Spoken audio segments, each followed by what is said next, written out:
Guten Morgen. Guten Morgen. Wir sind jetzt hier seit Montag auf einem Stellplatz bei Cordoba. Heute haben wir Donnerstag und wir haben jetzt ein paar Tage gearbeitet. Ich habe ein bisschen was an Mando gebastelt und heute schauen wir uns dann mal die Stadt an.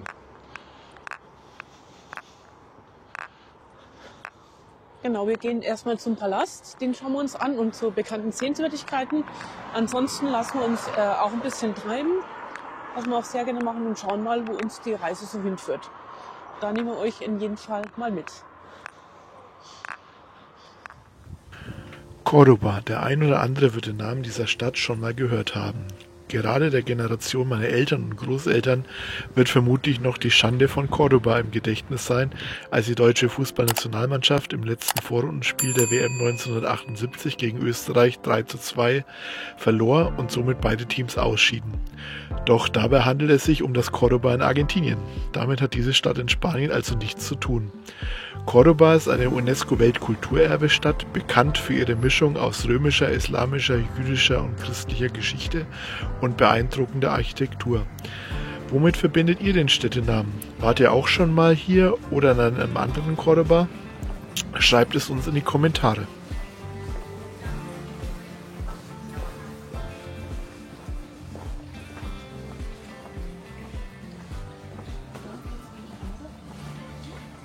Wir sind schon bereit.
Wir sind jetzt hier im Alcázar de los Reyes Cristianos de Córdoba.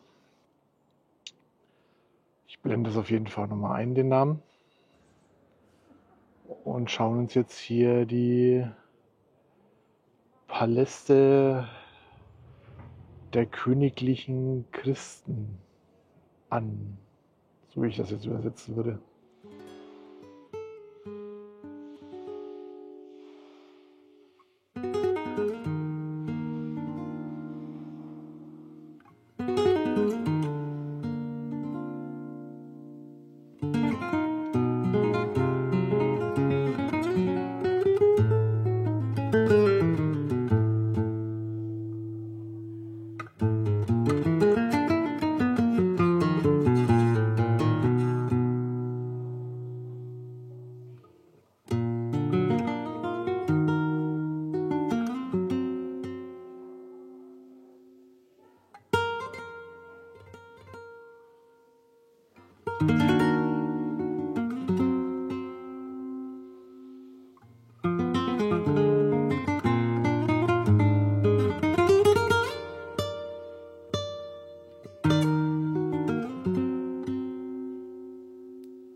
Ja, ich habe nichts für euch. Das ist da. Oben der Eidechsen klein.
Also die Gärten hier von diesem Palast gefallen mir wesentlich besser als die von der Alhambra. Hier ist alles viel grüner und ja, es liegt wahrscheinlich auch daran, dass hier einfach hauptsächlich bei den Bäumen Zitrusbäume gepflanzt sind. Mit lauter Orangen, Mandarinen und Zitronen. Aber auch weil es hier mehr Wasserspiele gibt. Ja, und was ist deine Meinung? Also ich finde, es hat jeder Garten was für sich. Der von der Alhambra hat mehr zum Entdecken eingeladen mit verwinkelten Gässchen und Treppen. Und der hier ist eben eher angelegt wie ein Schlosspark. Hat aber beides was für sich. Ja, hier gibt es auch mehr Wasserbecken. Aber leider sind die Wasserspiele derzeit nicht in Betrieb. Und ein Becken ist sogar ganz leer, wie man hier sehen kann. Das ist ein bisschen schade, aber gut. Man kann nicht alles haben.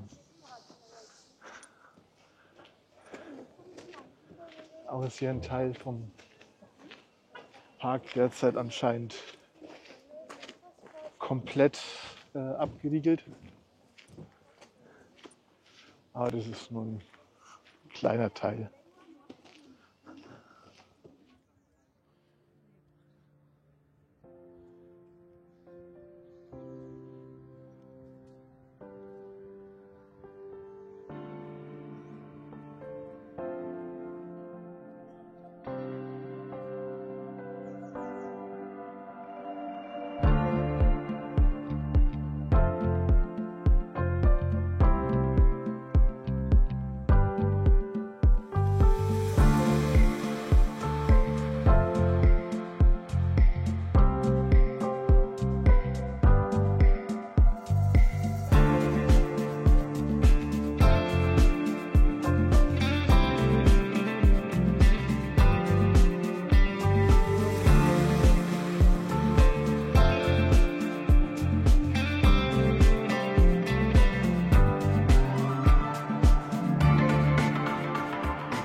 So, wir sind jetzt in einem kleinen Café und machen eine kleine Mittagspause beim schönen Käsecroissant und einer typischen Zuspeise aus Cordoba.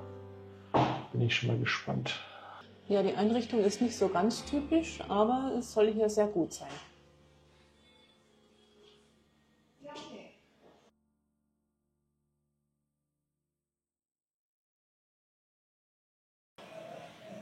Fazit, das Café Lenca in Cordoba können wir empfehlen. Hat gut geschmeckt.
Tja, da wurden wir das erste Mal abgezogen hier. Passt in Cordoba auf, falls euch da ältere Frauen ansprechen und Rosmarin in die Hände drücken und euch was von langem Leben und Lebenslinien, Liebe und so weiter erzählen. Münzen wollen sie nicht. Und dann wollten sie auch noch 20 € pro Person haben. Ja, vollkommene Abzocke, also passt auf, wenn ihr da angesprochen werdet.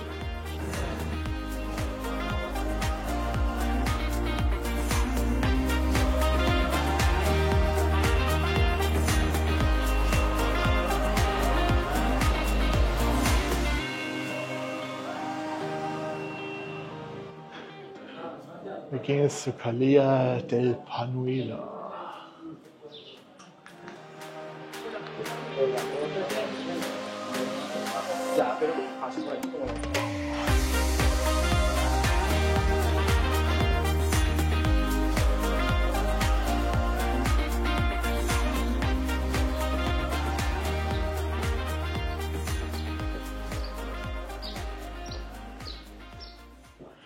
Ich hätte es mir jetzt enger vorgestellt. Mal schauen, ob es noch enger wird.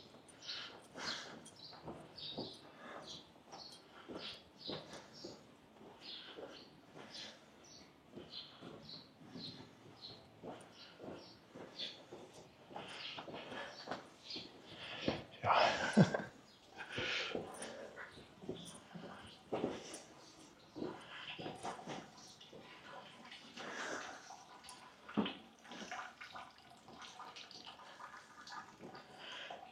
Endet hier in einem Sackgasse.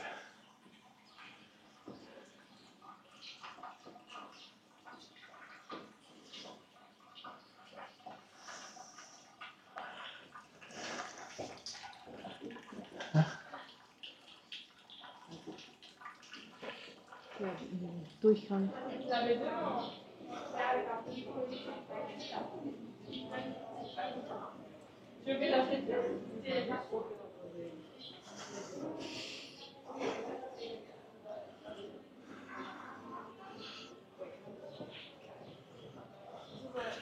Vom Taschentuchgässchen, wie die Calea del Panuela übersetzt heißt, begaben wir uns noch in die Calea de las Flores, die Blumengasse.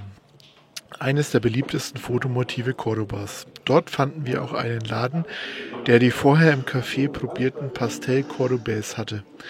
Wir konnten zum Glück dem Drang widerstehen, von jeder Sorte ein Stück zu kaufen.